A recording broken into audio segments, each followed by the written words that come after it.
Looking at our world from a theological perspective. This is the Theology Central Podcast, making theology central. Good afternoon, everyone. It is Friday, March the 25th, 2022. It is currently 5:38 p.m. Central Time, and I'm coming to you live from Abilene, Texas. Now, it's Friday afternoon. And many people, for their Friday evening or maybe their Saturday evening, they sometimes will set some time aside for entertainment, right? It's Friday night, it's Saturday night, so maybe they get the kids together and they're going to watch a movie, they're going to watch a television show, or maybe they're going to go out to a sporting event, or they're going to go here, they're going to go there. But some time, and for many people, during the weekend, there will be some time given to and dedicated to entertainment. But if you've been a Christian for about 6 minutes, you will realize really quick that there are strong opinions about what you can and cannot do when it comes to entertainment. There's certain music, that's a no. Certain movies, that's a no. Certain channels, that's a no. There's certain places, it's no, you can't, no. In fact, in my early Christian experience, I felt like that the most important thing I did as a Christian was trying to figure out, it's like, okay, I became a Christian. What is discipleship? Discipleship is learning what you can and cannot do for entertainment.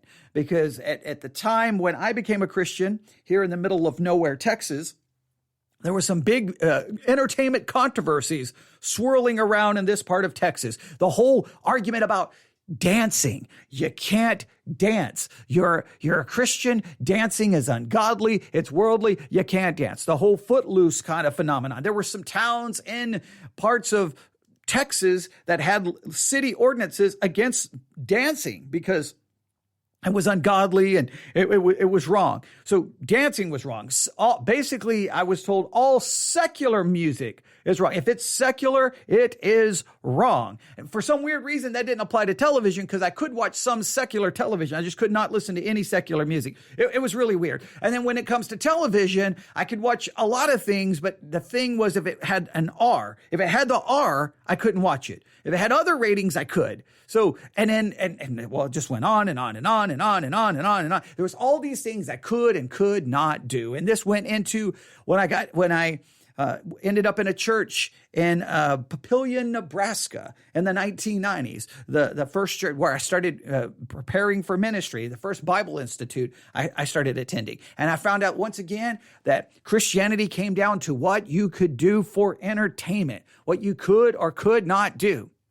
So in this church, not only could I not listen to secular music, I was not even allowed to listen to contemporary Christian music. Anything that had a quote unquote beat was deemed sinful and wrong. So I could not play cards. Playing cards was wrong. I could not go to the movie theater. Now, what was weird is I couldn't go to the movie. Now, I couldn't listen to any secular music. Once again, couldn't listen to secular music, but I could watch secular movies. It's so bizarre even trying to figure this out. But I couldn't watch the secular movies in a movie theater because that was sinful. But if I went to Blockbuster or any, video rental store, I'm dating myself, remember 1990s, on a Friday night, I could rent, 15 movies and I was good to go. So you could rent movies, but you couldn't go to the movie theater. You could watch secular movies, but you couldn't listen to secular music. You could watch secular movies, but you could not listen to contemporary Christian music. Or you could watch football games and you can go to football games, but you can't go to the movie theater. You can't play cards, or you're not supposed to have a beard. You had to wear a tie. I don't even remember. There were so many rules. It was crazy. But once again, it was all of these rules about entertainment. And it's still a very controversial subject among many Christians. Some Christians, and here's kind of what's happened. I think some Christians got so tired of the craziness, the rules, the inconsistencies, almost a form of legalism, that they were like, you know what? I'm just going to watch what I want to watch, do what I want to do, and I don't care what anyone thinks. I think some people just got tired of it.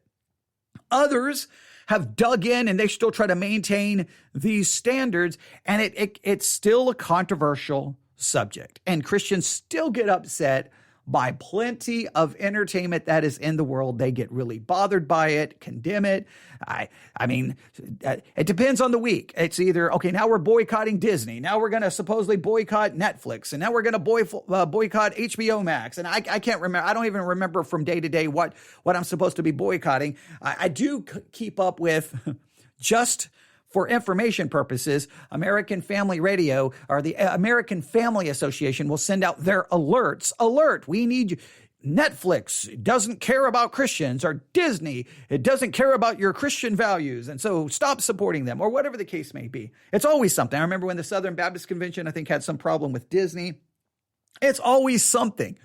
Back again in the 1980s, it was, secular albums had backward masking. So you play the record backwards, like it may say, another one bites the dust. But if you play it backwards, it says smoke marijuana. Stairway to Heaven by Zeppelin is, basically worship Satan, or whatever the case may be. It was just always something. And you've probably lived through much of this.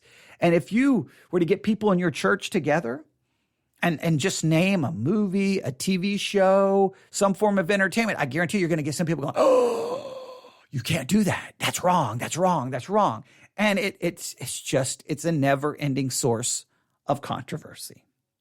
Now, my typical approach in all of this is really just try to avoid all of the controversy. And here's the reason why.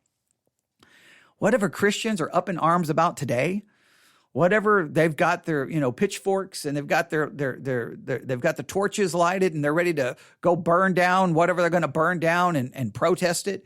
I tend to know that their outrage only lasts for a few minutes, and then it moves on to something else. So in many cases, I just kind of like, whatever. But I have a rule that the people who listen to this program, they determine what I talk about. And so we have an email. Now, I have the paper just for sound effects because clearly I did not print it out.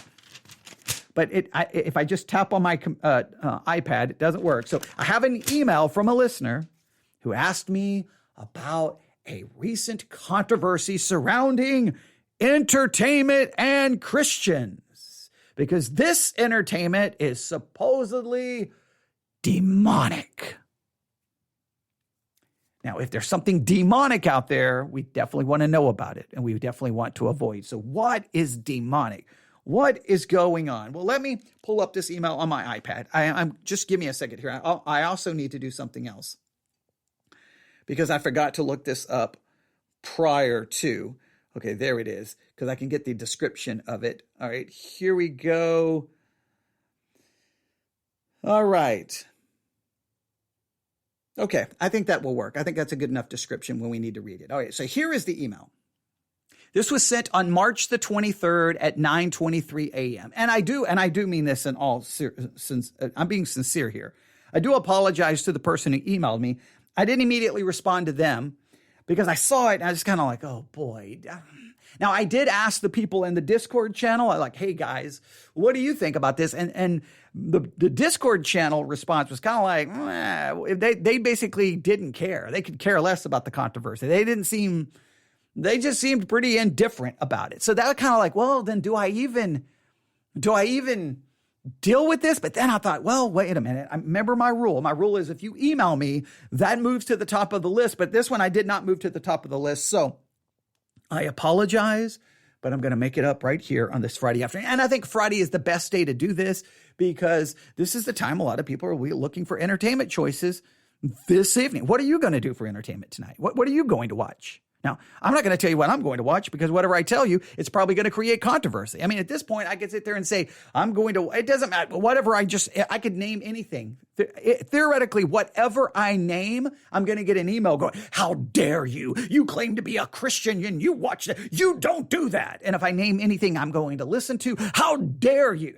Like literally, I mean, it doesn't matter what it is. Well, no, I'm sorry. I take that back. There's one thing that I can tell you I'm going to watch, which I would get praise for, and somehow I would be almost given the position of Pope if and this one bothers me to no end, if I say I'm going to watch The Lord of the Rings or read The Lord of the Rings, then supposedly I've reached spirituality. It's just the one form of entertainment that it seems 99%. There's always some, but there's about 95% of Christians will act like you've just reached, godliness, and you're reading inspired scripture. Or I could say the Chronicles of Narnia. So if it's C.S. Lewis or Tolkien, then I'm okay. And everything else is suspect and evil.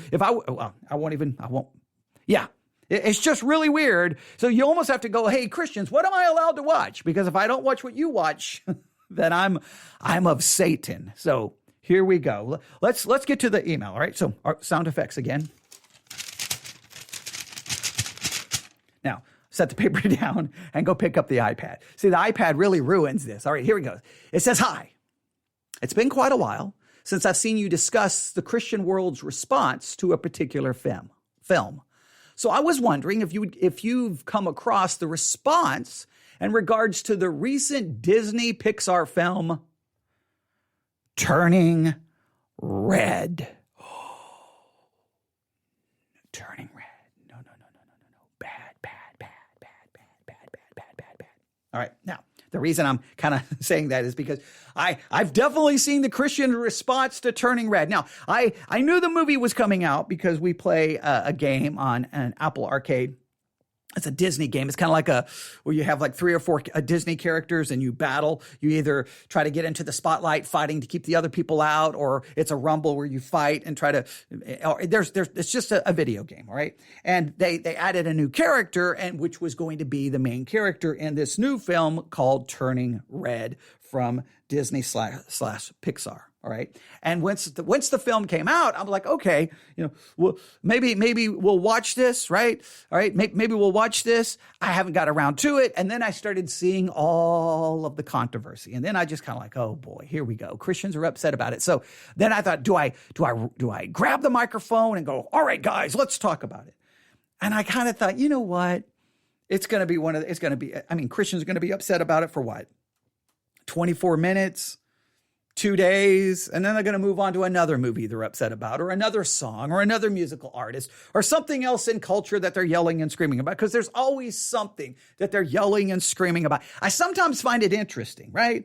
You got one group you've got Christians always running around screaming about what the world is doing. How dare they make that movie? How dare they make that TV show? How dare this? How dare the world? And then you'll read 900 articles about everything going wrong within the body of Christ. Right? Churches falling apart. We can't get church attendance up.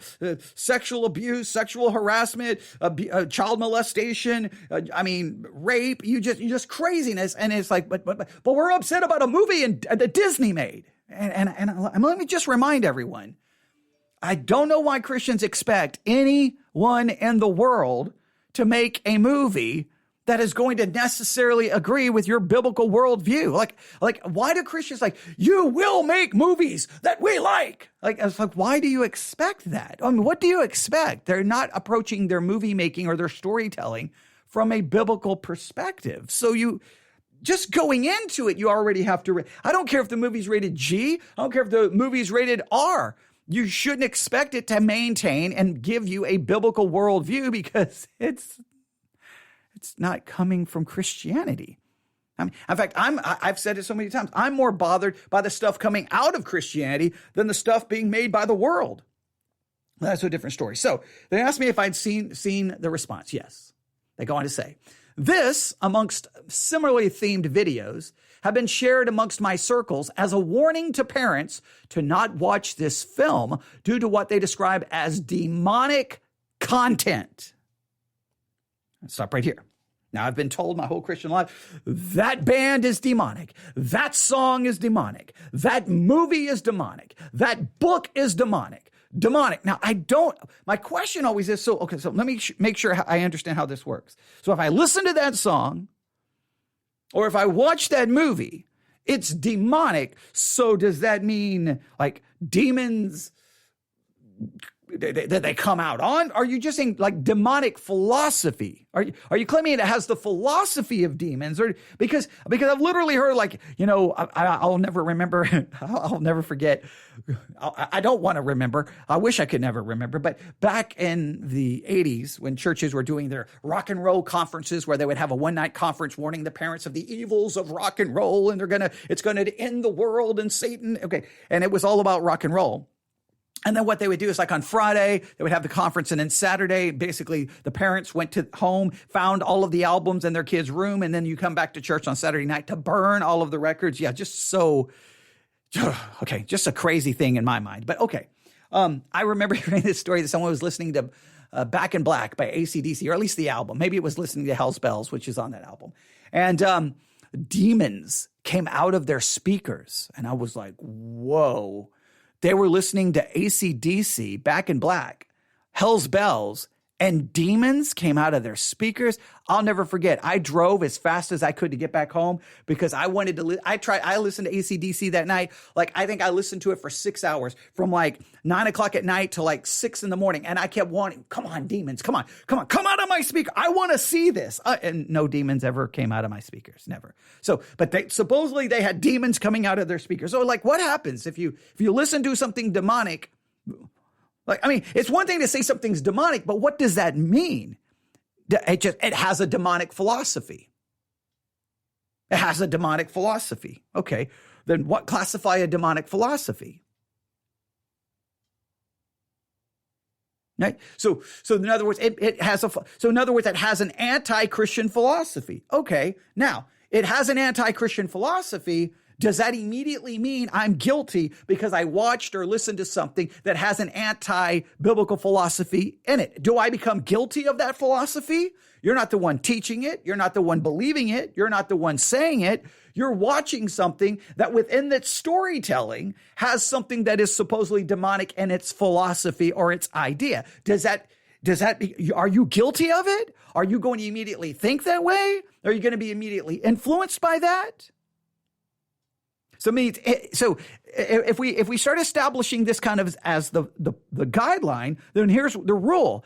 Anything that does not have a biblical philosophy, you cannot watch, you cannot listen, you cannot read, and you cannot be entertained by. Now, the problem is most Christians don't remain consistent in that. I mean, is everything in the Lord of the Rings a biblical Christian philosophy? Is everything that C.S. Lewis put in Chronicles of Narnia, does it give a correct biblical understanding of the atonement? I mean, we could raise some questions there, right? And but wait, I mean, it doesn't have to be. Well, wait a minute. So, like, how do you process this, right? Okay, so when they say it's demonic, I'm always like, so what exactly does that mean? Does it mean demons are going to jump on you, possess you, control you? Like, what does it mean? And the best I can understand is it has to mean it has a demonic philosophy. Well, demonic philosophy, I guess you're classifying as anything that is not Christian. So, all right. So, but demonic content. Having actually watched the film myself and viewed this particular video, it feels as if this is yet another example of the Christian world poorly engaging with secular media and inferring certain meanings where they may not be. Not to mention not willing to sit down and discuss the matters and themes brought up by the film with any children that may watch it.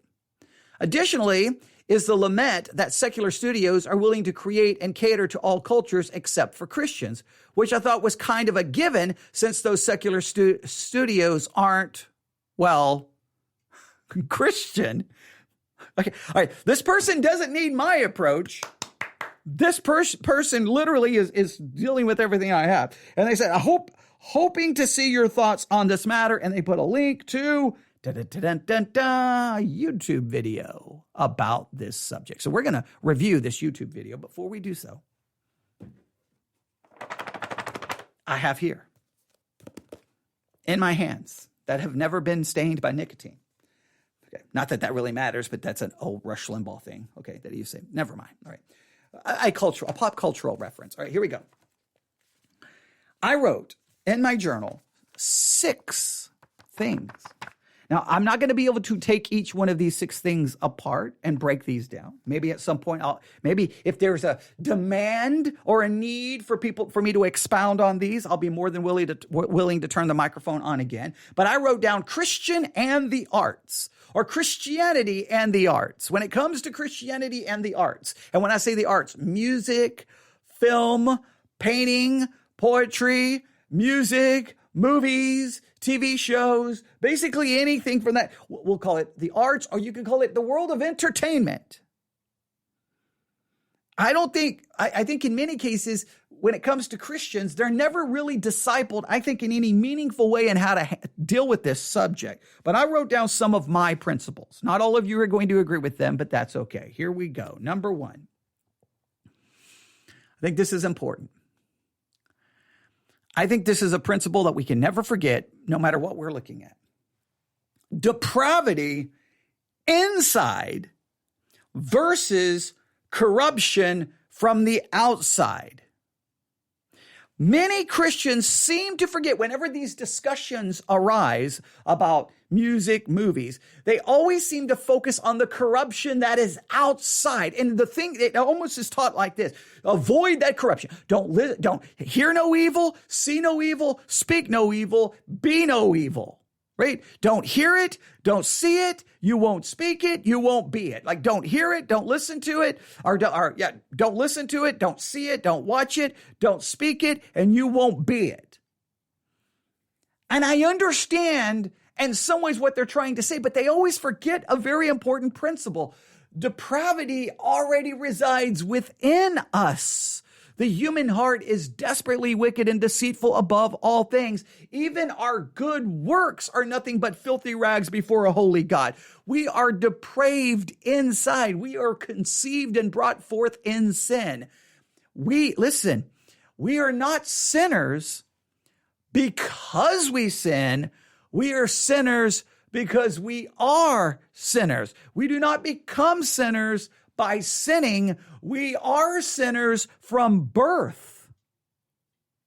We always have this thing that almost like that we're innocent and then we become sinners when we're exposed to sin. No, we are sinners. The sin is inside of us. The sin is inside of us. Again, I'm going to use a pop culture reference.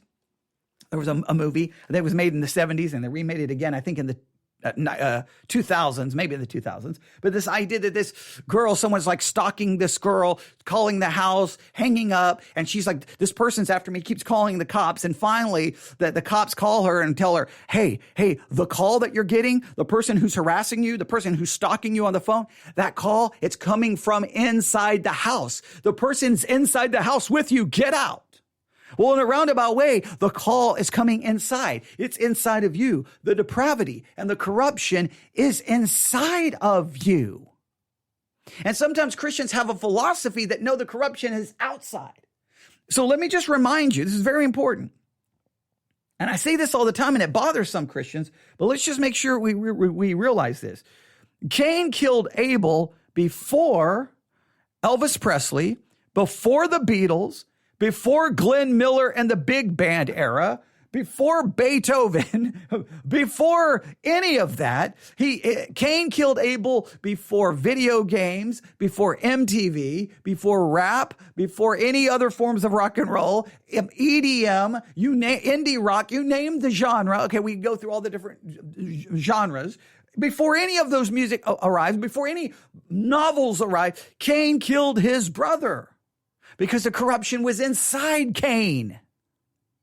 The corruption was inside of him because the fall had occurred. Once the fall had occurred, everyone is born a sinner. This is such a vital concept. Now, I know Matthew 15:11. I think it's Matthew 15:11. It's not perfect on this subject because I know it's referring to food, but there's a principle here, okay? I understand the context here, but I think it's Matthew 15:11. All right. Yeah, Matthew 15:11.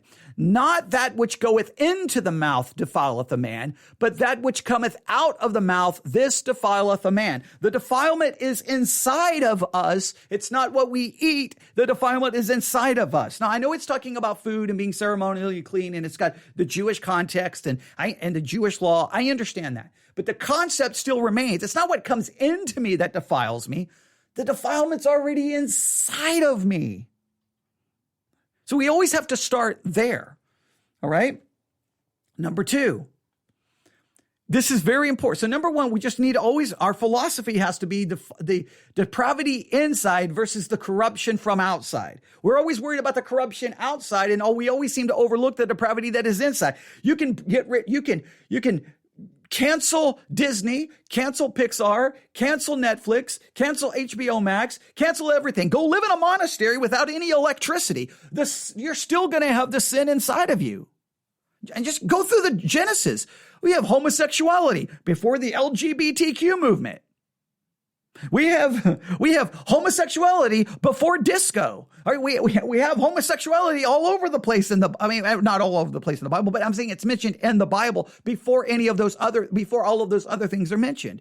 We have rape, we have incest, we have drunkenness. We have idolatry. It's all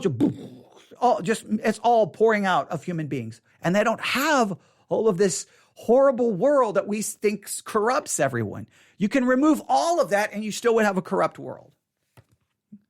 We have to start. I'm not making any excuse for any of the corruption outside. I just think we have to start with a focus on the corruption inside. Next. This is very important. Avoid anything that is hurtful to your Christian life. If you believe it's hurtful to your Christian life, you really believe that if you watch a movie that it's going to hurt you, if you really believe listening to a song is going to hurt you spiritually, and you truly believe that, well, then you avoid it. But what we have a tendency to do is we say, well, if it hurts me, well, then everyone else is sinful if they do it. And we get mad if other people don't have the same opinion. Well, why would you do that? I would point you to Romans chapter 14. Romans chapter 14, where we read these words. Him that is weak in the faith receive ye, but not to doubtful disputations, if I can read the word right. Him that is weak in the faith receive ye, but not to doubtful disputations. For one believeth that he may eat all things, yet another who is weak eateth herbs. Let him that eateth despise him that eateth not. Let him that eateth despise him that eateth not. And let not him which eateth not judge him that eateth, for God received him. In other words, there are some things where some will do, some will not do because of their understanding of the faith. Maybe they're weak in the faith. Maybe they just have a problem. Don't start condemning and judging one another as a result of these things. Who art thou to judge another man's servant? To his own master he standeth or falleth. Yea, he shall be holden up, for God is able to make him stand. One man esteemeth one day above another, another esteemed every day alike. Let every man be fully persuaded in his own mind. In other words, it sets up a principle here that there's going to be some disagreements because clearly the Bible doesn't lay down every specific rule about every specific thing. And you're going to have to allow people to live out their lives. But here's the rule. If it's going to hurt you, don't do it. And if you know that someone else is hurt by it, then you don't flaunt that liberty and you don't put it in front of them. Right? In other words, respect other people's weaknesses, but those who are weak, don't condemn those who don't seem to have a problem with it. All right, because what we have a tendency to do is like, if you believe I can't watch that because that's going to hurt me spiritually, well, and you hear that someone else watches it, you immediately start judging them and condemning them as being in sin. Don't do that. But if it's going to hurt you, avoid it. And I'm not going to judge you for avoiding it. Don't judge me if I don't avoid it. That's a basic principle. Number 3, this is a big one. Christians sometimes focus on avoidance versus engagement. Many Christians' philosophy is avoid. Again, hear no evil, see no evil, speak no evil. It's avoidance. Avoid. Don't see. Instead of going, wait a minute, let's engage this. All right. So what is this trying to say? What is the point of this story? What's the message here? What's the philosophy? And in a sense, following 2 Corinthians 10 concept, take every thought captive. Take the thought captive, analyze it, and either accept it or reject it. I mean, I hope you're not watching movies or watching secular movies or secular anything to gain great spiritual insight or spiritual truth. You're watching it for entertainment. By all means, you should analyze what it's about. But we've lost that idea. It's never engage. It's always just avoid. It's usually avoid and condemn. What about engaging it? What about engaging it? What about talking about it? What about training, especially from a parental standpoint? How about training your kids how to engage those things that may not have a Christian worldview? So, because at some point, listen, I know you think that you can make them avoid it and you can ban, you can ground, but sooner or later, they're going to find ways around you and they're going to watch it and they're going to see it. Do they have the skills to stop and go, well, man, I don't know if I agree with what that's saying? That they can actually interpret it, they can actually understand it? Are you really developing a young adult who can handle that which is contrary to their faith? And in many cases, your young people you're protecting may not even be a part of the faith. They may not even truly believe. They may not even care about Christianity. Well, now you're just trying to keep a lost person from things, but they're already depraved. They're already a sinner. So, I mean, we've got to teach engagement. We've got to teach and get how to process it. How do they interpret it?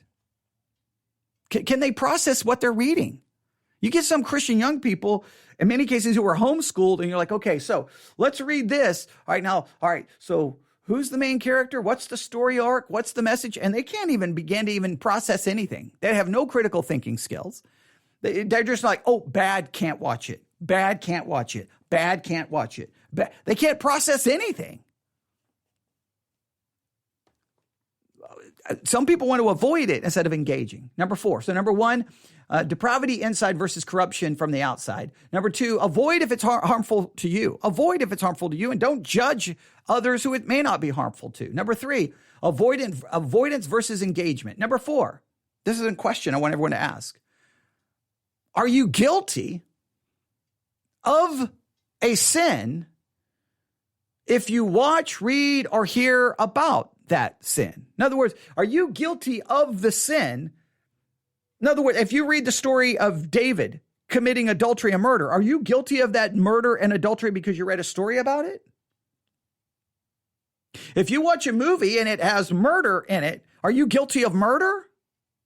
If you watch a movie and it has bad things in it, are you guilty? Now, listen, this is one area where this becomes problematic, obviously, is if you watch a movie that creates lust, well, then if you're lusting, now you've committed a sin. But it's just like, it's weird, like certain things you can't watch because, see, that's sinful. But there'll be other things you're like, but that movie that person just murdered 3 people to get revenge. That's not right. Well, but it didn't have any cuss words, but it still has an unbiblical idea, right? Well, the show is good. Yeah, but the main character lies throughout the whole show. Yeah, but it didn't have any cuss words and it's not rated R. It's really weird how Christians it's like, so if you watch some things, you're immediately guilty because it's got bad things in it. But there's other things you can watch that may not have a Christian worldview, but you're not guilty. So what is it? Are you guilty or not guilty if you watch something that has an unbiblical philosophy or unbiblical or ungodly things in it? Are you guilty of it? And I don't think we're guilty of watching it. I don't think we're guilty of seeing it or hearing it. Now, if it begins to impact the way we think and feel, but we're going to become guilty of our actions and our thoughts. So are we guilty of it? Number 5, consistency. Sometimes Christians forget consistency in this. I'll give you an example. Pastor's kid. I have to pick him up for New Year's Eve service. We're getting there early. The pastor needs me to pick up his son because I can't remember how it was working. I think we're getting there later, early. I can't remember. I had to pick up the pastor's son. He gets in the car and he's all ticked off. He's mad. He's furious. And his first words is, my dad is a stinking hypocrite. And I'm like, whoa, okay, I don't want to be involved in this controversy, right? Pastor's kid. And I'm like, okay, so what's going on? And here's what was going on. In his family, they could own all of the Rocky movies. So they could watch the Rocky movies whenever they want.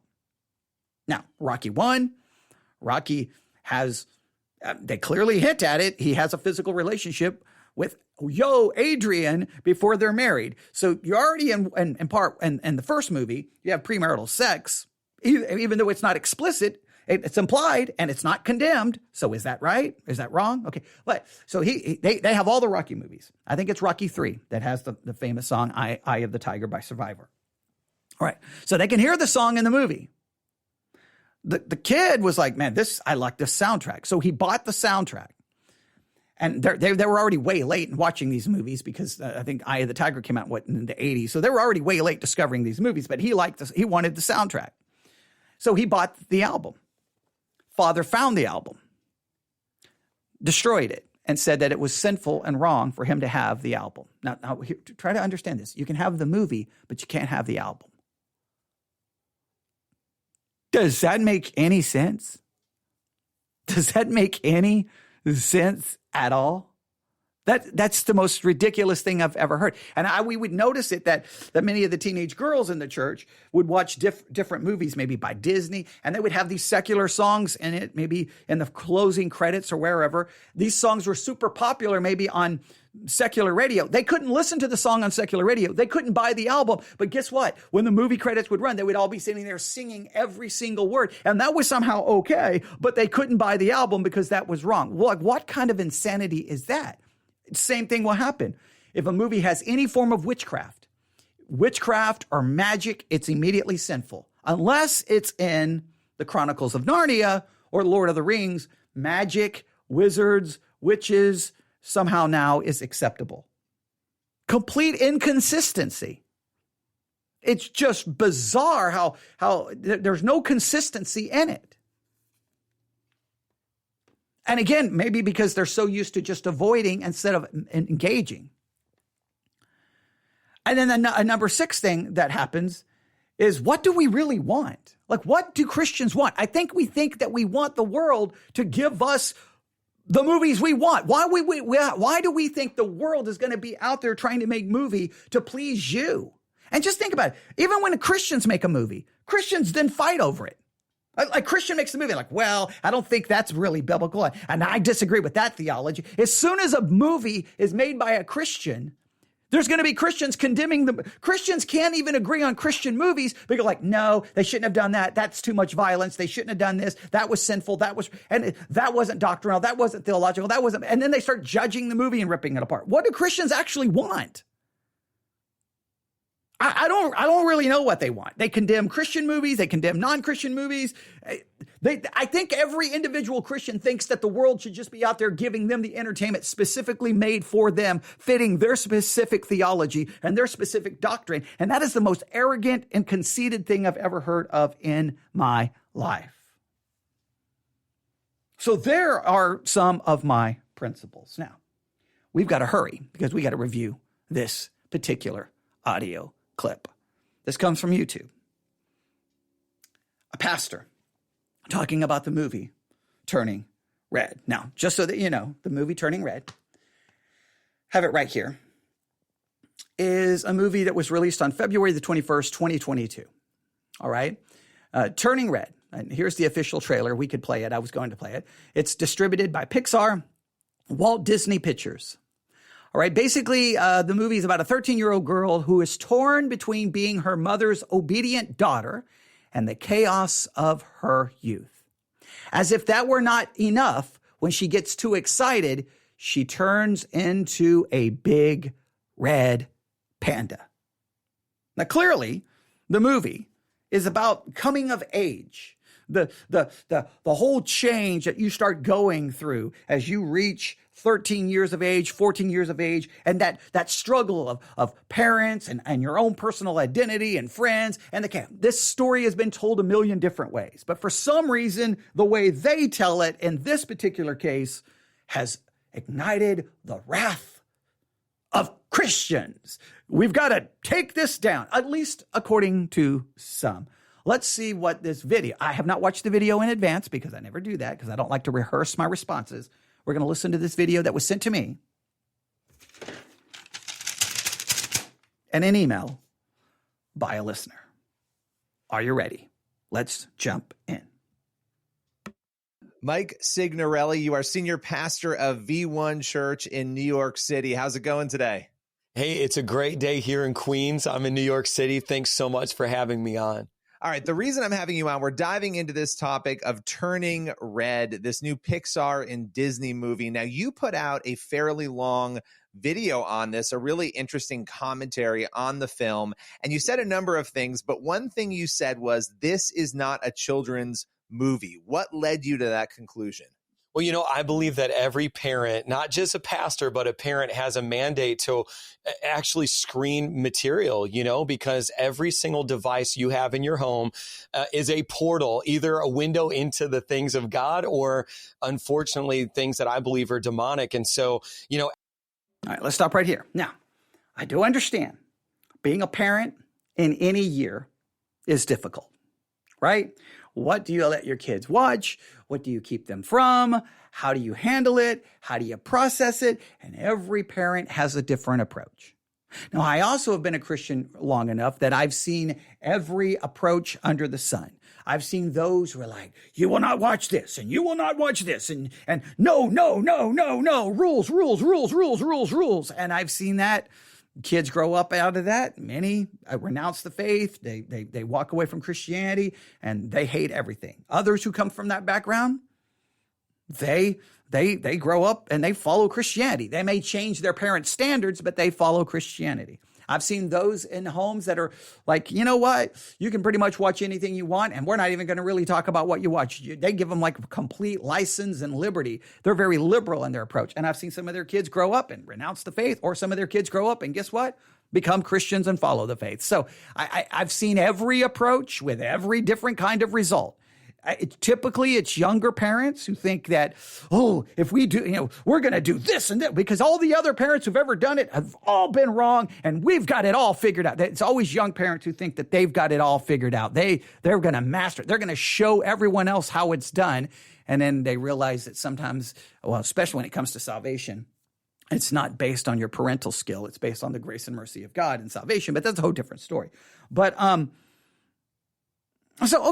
So I do agree parents have to make some tough choices, and I hate it for them, but I would recommend and challenge you at some point, now, I know when they're young, but you got to start teaching them early on how to process what they see, how to process what they hear. Allow them to talk about it. Allow them to tell you if they want to watch it, if they like it, if they're interested. See listen to your kids.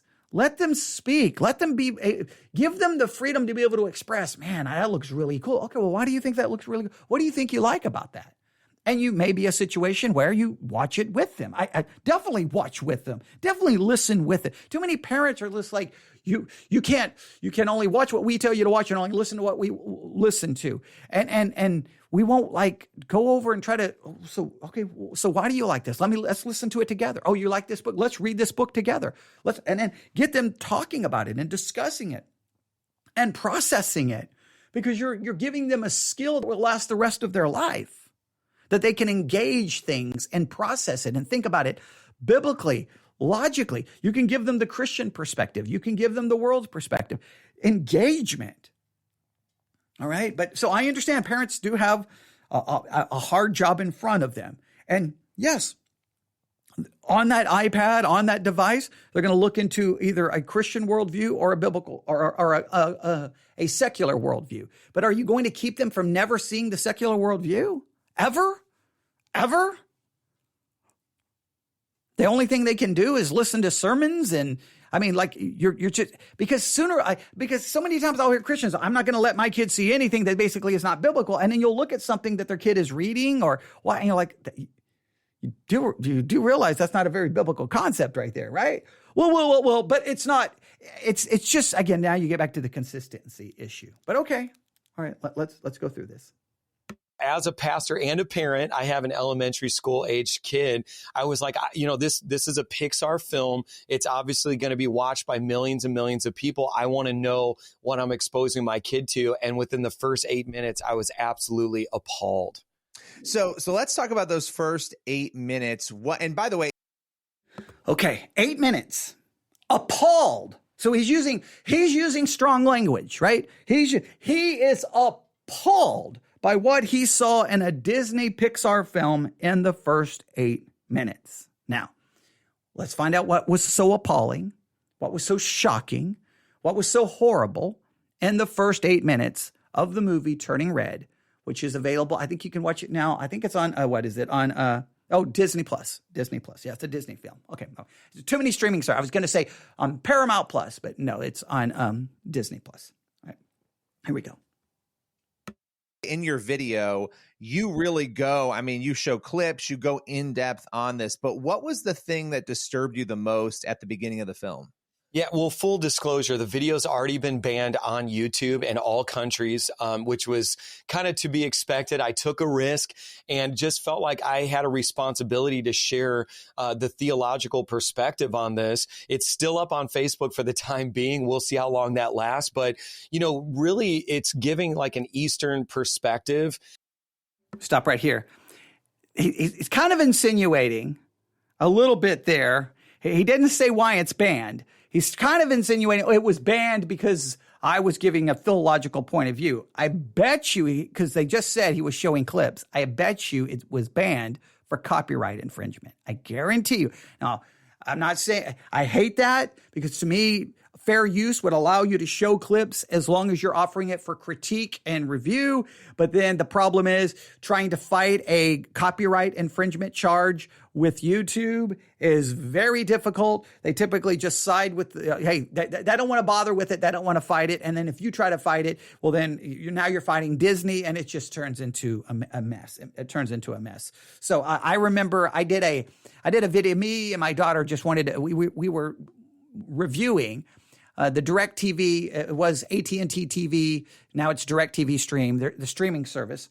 And we made 2 videos where we were reviewing the service, how to hook it up, and just everything about it. It was just like a fun thing to do. We just wanted to try it. It's not a very, very good video, but we wanted to try it. And in that video, we clearly are showing the channels that are on television, right? So we're just showing the television screen and the shows that are on it.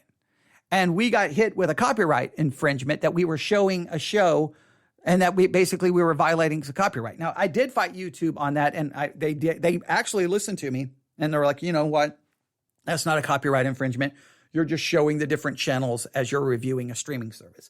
So you're not like you're trying to show, look, everyone, here, you just watched this copyrighted movie on my YouTube channel. It wasn't anything like that. So we won that one. But I bet you that's what happened. I could be wrong. I just think if you're going to say that you're banned on YouTube, make sure you distinguish that you're being banned for a copyright versus being banned because you condemned Pixar and a Disney movie. All right.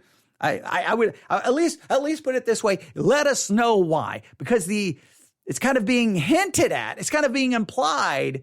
He's taking a stand for righteousness and they shut it down. I bet you I could record a program right now saying Turning Red is demonic and it's evil and Christians should avoid it. And I doubt I'm going to be called into question or get that taken down on YouTube. Now, if I play clips from it, well, then Disney or Pixar could then claim a copyright infringement. And then I would have to try to argue that it's fair use because I can use copyrighted material as long as I'm doing so by offering critique and review.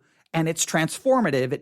In other words, it's different than what the original content was. All right, here we go.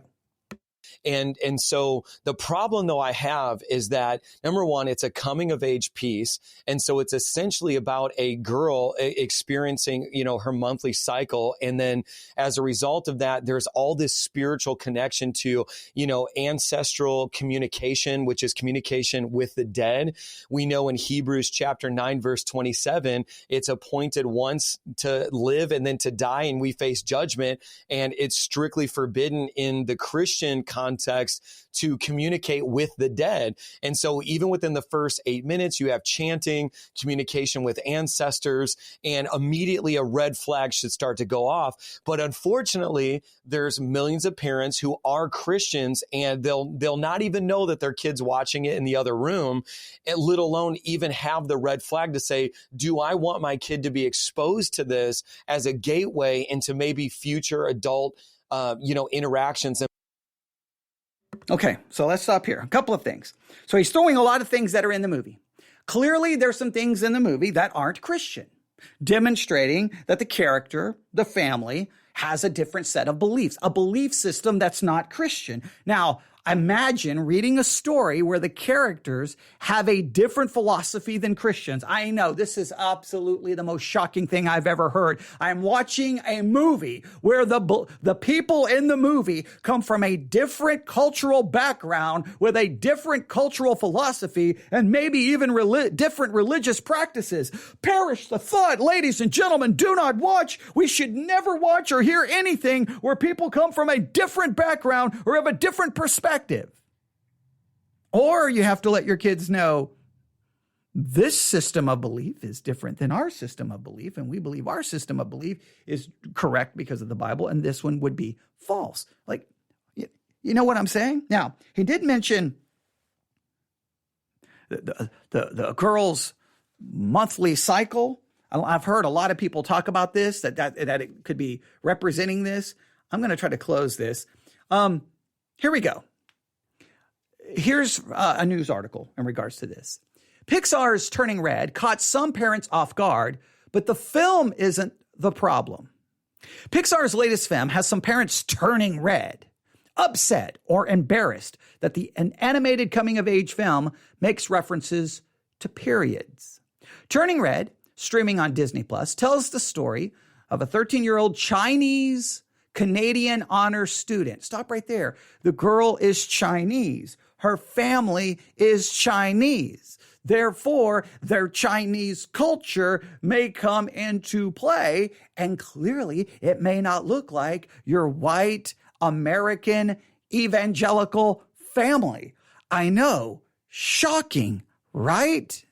Okay, I am being a little bit sarcastic because sometimes it's just like, I think Christians will say, it will show what we want. And it's like, you do get, that was always the beauty I had in either movies or reading, is I was constantly being exposed to different perspectives, different backgrounds, different ideas. Not that doesn't mean all ideas are equal or all ideas are right, but it's just like, at some point, now you can be like, well, I don't want my kid to be exposed to that. Well, at some point, they're going to be exposed to the different ideas, are they not? At some point. Now, at what age you want them, okay. But all right, so it's a 13-year-old Chinese Canadian honor student with adorably dorky confidence.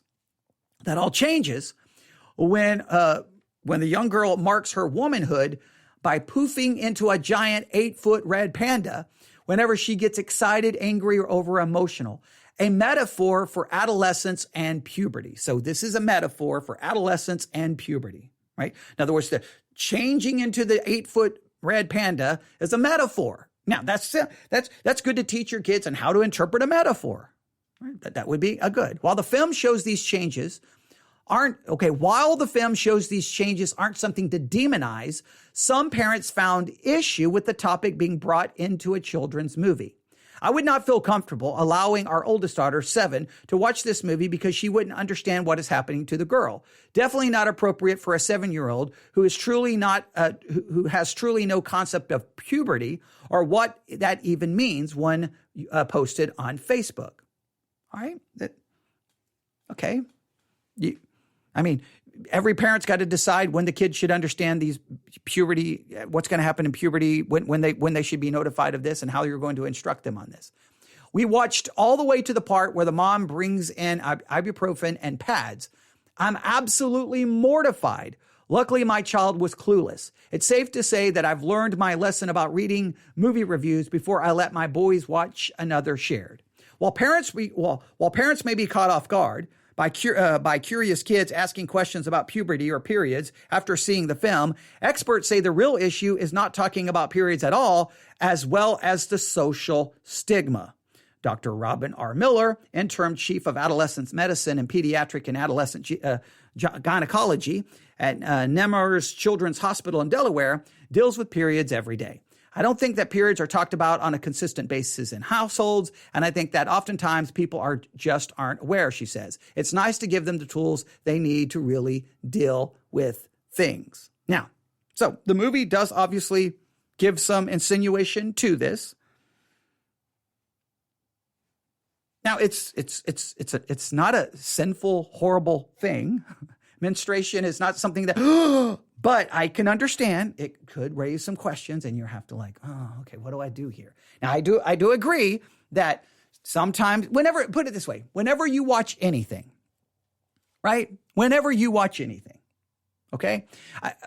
In fact, you could take your kid. Now, I know you're going to say this is ridiculous, but it really could happen. You could take your kid to your to your church if your church does one of those little Christmas plays where they show, Mary, who's pregnant, who's going to have baby Jesus. And sometimes out of the blue, a kid may go, so where do babies come from? Where did baby Jesus come from? Now you may say, well, he came from heaven, right? And not try to avoid that he came, that he was given, Mary gave birth to him. But sometimes kids may ask those kinds of questions when they see a pregnant woman or see a baby. Where do babies come from? How are babies made? That can be an uncomfortable question, but it's dealing with a real thing. Now, maybe you would like to be able to control the narrative and be able to be in charge, but look, kids could see anything in a commercial or anywhere, and yes, it can make you uncomfortable. It can make you uncomfortable. And I understand that you have to decide when and what. But again, that's just something that makes you uncomfortable. Maybe you wish you were prepared for, but that could happen literally watching anything. It's amazing. It depends on your kid. You've always got the one kid who just kind of is oblivious. They just kind of watch and oh, that's a cool part. And they don't care. And you've always got the other kid who's the very inquisitive one going, wait a minute. So what is that? Okay, I don't what? And they start asking a million questions, and all of a sudden you're like, oh boy, okay, what? Okay. Oh boy, how do we answer this? That there's nothing demonic or sinful about that.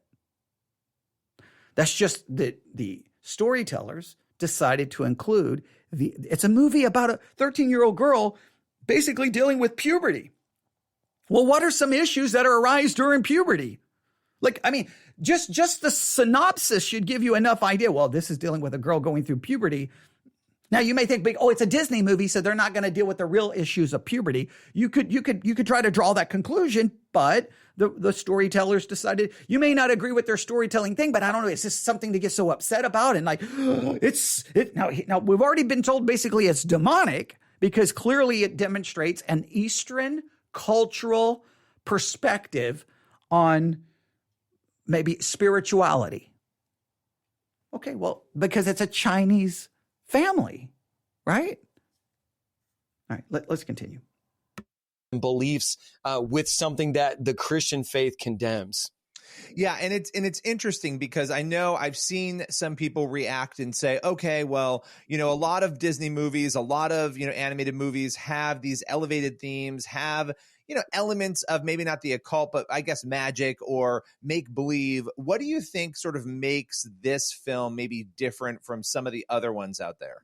Yeah, well, here, what I didn't want to do is become a viral meme of the Christian that's trying to cancel Disney, that overly emotional, radicalized Christian that all of your friends and coworkers can't stand.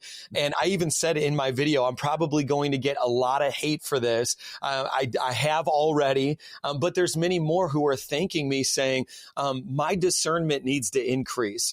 And that was really my hope and prayer. But here's the thing, there's definitely a tipping point, and there's a moment where you're like, they've gone too far. Now, if you extract the spiritual aspect of this movie, just on the basis of the content of being about, menstruation and this coming of age, it's not appropriate for children on that. I'm secularly educated. I have an English degree. I taught journalism and English. I can look at things from a secular perspective. Just on that basis alone, it's not appropriate for children. But again, now when you go past the 8-minute mark into the 15-minute mark, there's this whole nightmare sequence. And I'm telling you, it's disturbing to children, whether they're Christians or not, because the whole basis of it is demonic in its presentation. You have like ancestors with glowing red eyes. I showed the footage, which is probably why it got blocked on YouTube. But then you even have spirits, literally these. Okay, good. Now he says that's probably why it got blocked by YouTube. Just as someone who's on YouTube, when you get your video removed, they give you the reason. So he has to know the reason. It's in your email. We had to remove the following content was removed because of copyright infringement, cyberbullying, hate speech, whatever the different reasons they may give you. So he's got to know the reason, but at least he insinuates it could be because of copyright. All right. So there's this nightmare sequence. Now, let's just go through this. So in his estimation, because it deals with menstruation, that it's inappropriate for kids. Okay. But it becomes demonic because it has this nightmare sequence, and it appears to also has chanting and calling upon ancestors, and it has basically magic. So again, I would have to ask you the question. If you're going to be anywhere close to consistent, then any story of any kind, whether a children's book, a movie or TV show that contains any form of magic, then it would have to be considered inappropriate, right? You would have to condemn it as being inappropriate just on that. If you're going to be any form of consistent, but I've seen too many, the magic there is okay, but the magic's not. The Lion, the Witch, and the Wardrobe, that magic is okay. The magic and any magic in the Lord of the Rings, that's okay. The magic in Wizard of Oz, some say yes, some say no. But the magic in Harry Potter, definitely no. It's just this weird, and I understand trying to come up with rules can be very difficult. All right, let's try to finish this. Two demonic entities come out of a portrait and begin to swirl around, and this girl's being tortured, this child in her sleep, and it's just wildly inappropriate. And again, it should be offensive, but I think what happens is we're so desensitized that over time, things that used to be offensive to Christians, unfortunately, I think that we've become accepting of them and we ignore it. And that's really why I felt a burden to put the word out about this movie. Yeah, I mean, the other day, it's interesting. I was in Barnes & Noble and, I'm shopping and there's board games out and there's the Ouija board right in the middle of the board games, right? It's just prominently displayed in the middle of it. And I thought, wow, that's really, I don't remember. Of course, it's been in stores, but I didn't remember seeing it so prominently displayed. It seems like a lot of these different themes, which maybe in and of themselves, a one-off here or there might not seem concerning to people. But when you collectively sort of look, it seems like these sorts of themes that we're talking about, regardless of where people stand on this particular film, they're becoming more prevalent and more present in our lives. Would you agree with that? Absolutely. I think you just nailed it, because I have a 15-year-old daughter. And as a 15-year-old, she's a teenager just interacting with the world. The other day she said, "Dad, why is it okay to be everything except for a Bible-believing Christian right now?" And that's what those are the words of my 15-year-old. And she said, Disney represents all cultures except for biblical Christianity and even other religions. And it's all represented in their film, but you won't see an overt Christian. Now, and here, do you want Disney there to represent Christianity? If Disney, I guarantee you, if Disney creates a character that's supposedly a Christian, immediately there's going to be criticism. That's not how I think. That's not biblical Christianity. That's wrong kind of. What if it's a charismatic Christian? What if some crazy charismatic Christian? Disney has a character where they fall on the floor laughing, claiming that they saw angels, and they try to do it in a quote unquote true to a charismatic theology. Well, other Christians would be like, that's not Christianity. So any attempt to put anything Christian in a movie, you're going to tick off half of the Christian world, and they're going to condemn it to the 18th level of hell. So that's a no-win proposition. It's best not to even go there if you're a secular movie company. And none of that. Why do we expect them to do that? See, why is it that we're like, oh, they don't show Christians? Oh, hey, here's a novel idea. Get over it. Because it's not the church. Don't expect it. And she's picking up on the bias. The other thing is, one of the lead contributors to Teen Vogue is a practicing open witch. And she actually has an article, it was released 2 years ago now, about the practical magic behind teenage menstruation blood. And so you see these themes and the connection to the occult, to witchcraft. And again, my daughter can read Teen Vogue magazine. She's not going to read scripture, but she can have an entire article about witchcraft connected to menstruation. And I'm not saying this for shock value. It's just me simply telling parents, this is what your kids are being exposed to, whether you realize it or not. And when you look at Exodus chapter 22, verse 18, Leviticus chapter 20, verse 6, you have a very strict ban and prohibition on sorcery, witchcraft, and God did not change. Like the new covenant did not eliminate, that restriction, that banning of operating and being exposed to these things. Okay, so all witch, all sorcery, all of that has to be condemned. So you cannot watch any movie that contains that. Now, my thing is, if I see a movie where those things appear in a story, how do I become guilty of it? Those texts condemns the practice of. I'm not practicing it. Yeah, okay, someone just said, I don't know why people expect Disney movies to be theologically sound. They're not going to be. But the thing is you're not guilty of the witchcraft. You're watching a movie where witchcraft is contained in the story. That's not the same thing. And if you're going to carry that out, then you can't. Anything that contains magic of any kind must be condemned. I don't care if it's the Lord of the Rings. I don't care if it's Chronicles of Narnia. I don't care what it is. It's everything. It's the Wizard of Oz. It's Snow White. It's everything. It is every single thing. You can't pick and choose when magic is acceptable and when it's not acceptable. The fact that we think it's acceptable in some storytelling but not in other storytelling means then we don't believe that prohibition against magic is a prohibition against ever having it in a story. That's just, it's like we're all over the place with this. Now, yeah, if you would have to deal with it, if a show demonstrates some kind of magic or something, you may have, again, depending on how old the kid is, you may have to deal with it. You may have to explain what that is versus what you believe. But okay, all right. I want to finish this up because we're already over an hour, but I don't want to do a part 2 here. So let's go.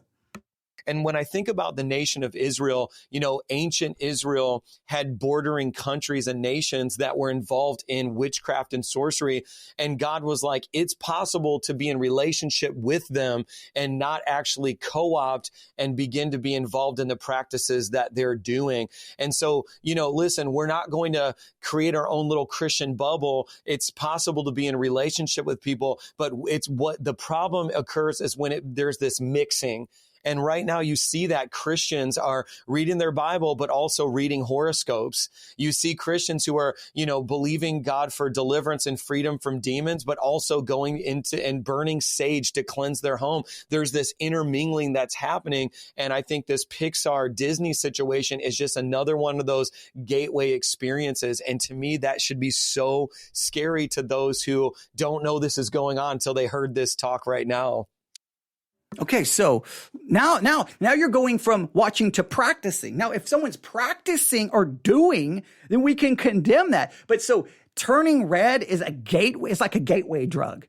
You watch a little Turning Red on Disney Plus, and the next thing you know, you're burning sage to cleanse your home. You watch Turning Red on Disney Plus, and the next thing you know, you're chanting to your dead ancestors. That to me is a big jump. Then if you read the story of Lot's daughter getting their father drunk and committing incest, the next thing you know, you're going to be stopping by the liquor store to get drunk. I mean, come on. I mean, seeing a story, hearing a story that has something in it that's not correct is a million times different than engaging in the action. Put it this way, if you're so weak that you watch a movie and you're like, oh, that guy just killed him, I want to go kill someone. If you can't, because almost every story has someone killing someone in it. I mean, almost every story has killing or murder in it. It's like pretty common, right? Or if you even see a story where there's someone being unkind or rude or lying, it doesn't matter what it is. I mean, a lot of Christians loved the television show Psych, right? Because it was funny and it was hilarious. Well, the whole premise is the person is pretending to be a psychic who's not. He's lying. He's using deceit to have a job for the LA police department. Oh, he's using deceit. So does that mean you're going to use deceit? Does that mean you're going to lie? And people, well, that's ridiculous. Well, isn't it just as ridiculous if you see some magic in a show that the next thing you know, you're going to be in your backyard sitting in the middle of a pentagram with a dead goat, drinking blood and doing things? I mean, there's got to be some like basic concepts here, right?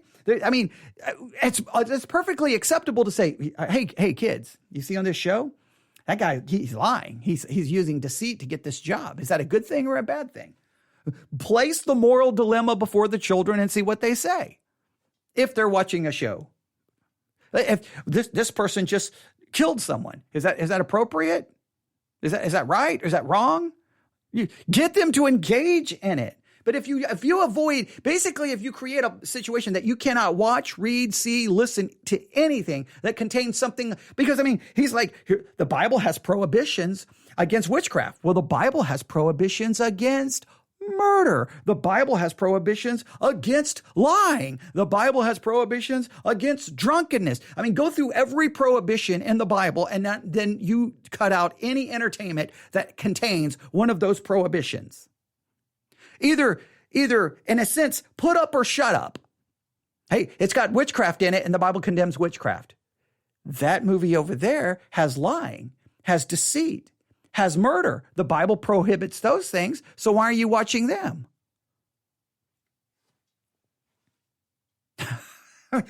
Is that a radical position to have? Like there just seems to be no consistency. Now, look, I understand that it is frustrating when you're a Christian and you watch something, you're like, man, everything seems to go against Christianity. I understand it can be frustrating. It can be very hard raising kids and that, because kids they want entertainment. They want to be entertained. They want to watch movies. They want to watch a television show. They want to play a video game. And it's very hard to go, okay, man, everything we watch has got some problem in it. Everything. And it can get old and tired. I understand that. But you got to help them develop a way to process it.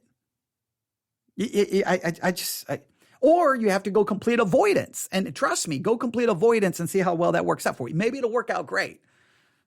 In many cases, you just have kids then who won't come to you when they're watching the very things that you don't want them to watch because they got to sneak around. Well, and, to your point, there have been a number of write-ups and in a number of outlets about the fact that Gen Z, obviously we know about the depression, we know about all those issues. There's also this thirst for the spiritual connection, though. We know as Christians that that's what God puts in us, right? To connect with something, with him. And so people try to fill that void in all different ways. And one of the ways it's being filled, and again, people can Google this, they can look it up. There have been plenty of stories in outlets that are not necessarily Christian outlets. They are turning to tarot cards. They're turning to all of these other things. And one other point about what you were just saying, in the Old Testament, we obviously have the prohibitions. If you look to the New Testament and you go to Acts 16, one of the most fascinating stories that I had looked past so many times as I was reading was this slave woman who is following Paul around, driving him crazy. And she's a fortune teller. Her owners would use her, right, to tell people's fortunes. What does Paul do? He expels the demons. She loses the ability to tell fortunes. And so you again see that showing up. It clearly was not a gift that she had been given to be able to do that. And Paul took it away from her by expelling the demons. So we see it throughout both the old and the new. Let me ask you this. When you take all of the spiritual concerns away from the film, like let's just push them to the side for a minute, there were a number of other moments in the film as well. You mentioned one of them. I believe I heard the word stripper at one point in the movie as well. What are some of those elements that parents should also, just from strictly a not being appropriate for kids perspective, Absolutely. Here's the thing. The whole premise is this coming of age, and we all know it's common for teenagers to rebel against parents. The problem with the plot of this movie is that there's even a line at the end that says my panda, my body, my panda. And, cause the whole thing is like, what it means to become a woman is this red panda, this other persona, this fierce. And so this is the problem I had. There's this embracing of that side and saying like, hey, I like to gyrate and dance this way. I like to do these things that you think are bad, you think are wrong, but I'm going to embrace that and do it anyways. So there's just what it's literally teaching your kids is, hey, I lie to you, but that it's okay because that's who I am. I dance in this sexually overt way, but you're just going to have to be okay with it because that's who I am. And it's that secular humanistic world. I dance in a sexually overt way. Does the panda dance in a sexually overt way? Like when you watch Turning Red, and the panda, and you see the panda dancing, do you go, oh, that's sexually overt? Like, I'm a little perplexed here. Do you, I'm not trying to laugh here, but I would, anybody who's watched the film, do you feel like, man, that showed sexually overt dancing? Does anybody feel that maybe you do? That's interesting. That's interesting. It would be, I always find it interesting when adults say that when kids watch the movie, that they're going to walk away going, all right, mom and dad, I'm going to go, I'm going to do what I want to do. So if I want to dance sexually in an overt way, I will. And that's the message I learned from Turning Red. It would be interesting that if any of you have children who watch the movie, right? Maybe they're 7 or 8 or 9. Now, depending, if you don't want them to watch the movie, I got no problem. Would never condemn you for doing that. You have to do what is right for you and your family. But if you are someone who would watch it, I would love for you to record for me after the movie is over. All right, kids. So what lessons did you learn from the movie? Now, if your family's not used to doing this, in my family, whenever a movie ended, we always had to discuss the lessons. If they could not articulate the lessons of a movie or the meaning of the movie, then in my estimation, they were not old enough to watch it, right? If they could not process what the movie was about and really come up with the message, then they weren't ready to watch it. Because if you watch it, you have to interpret it. That was the basic rule. Like we watched lots of different things, but they had to be able to interpret it and process what it was about. But it would be interesting. He's saying this is what kids are going to take away from it. It would be interesting to know what kids actually take away. I mean, parents love to tell kids what kids think. Sometimes we had to listen to what the kids think. And see, so what did you get from the movie? What did you get from the movie? And I bet you, in many cases, their perspective would be so far removed from the parents' perspective. Now, and the reason I say this, if the kids aren't coming away from all of these nefarious, evil conclusions from the movie, then maybe these messages are not as overt as the parents are claiming them to be. You can do your own research there. All right, 2 minutes left. Worldview that says there is no wrong or right anymore. It's like, hey, mom, this is my truth. This is what's right for me. But if you are a Bible believing Christian, this should be screaming red flags like turn this off. Stop brainwashing your kids with this. The Bible declares there is a right and there is a wrong. Wait, a secular movie doesn't have a biblical worldview? I'm shocked. I'm horrified. I can't believe it. Typically, when I turn on a Disney movie or Disney Plus, I'm expecting theology, Bible, morality. I'm joking. I'm not. Now, I need to take every thought into captivity. I don't need to allow it to influence me. I don't need to allow it to shape my thinking. I do agree with that. Let's continue. And Mike Signorelli's not the standard of it. God is, and his word is. And the whole movie, when you get to like the climax at the end, which by the way, the whole climax of this movie, the spoiler alert, is this massive ritual with this pentagram-esque circle that begins to illuminate, and these demon spirits in the form of a panda coming out of them and doing all this stuff. I mean, it goes from like, if you were like, I don't think this is demonic, like if you get to this scene, you're like, okay, there's no denying it. But then beyond that, there's this embracing of, hey, I did all these wrong things, but this is who I am. And, you know, as a good parent, you just cannot co-sign that message. It's so dangerous. And I want to say one quick thing. You know, it all culminates to this song, and there's this band that comes out, and it's just like, I was thinking about Daniel when, you know, there was this idol worship, and it said that in Babylon, there would be a song that would play. And every day that song would play, and it would summon up this ritual of we're all going to bow down before this idol. And Daniel said, I'm fasting. I'm not going to do that. I serve the God of Israel. And it's so crazy to me that today these movies have the songs, and it's like trying to get you to bow down to the idolatry of worship of self, because that's essentially the worldview of this movie. And it's funny because so many parents are commenting on my post saying, my kid is watching this thing 2 to 5 times a day on repeat.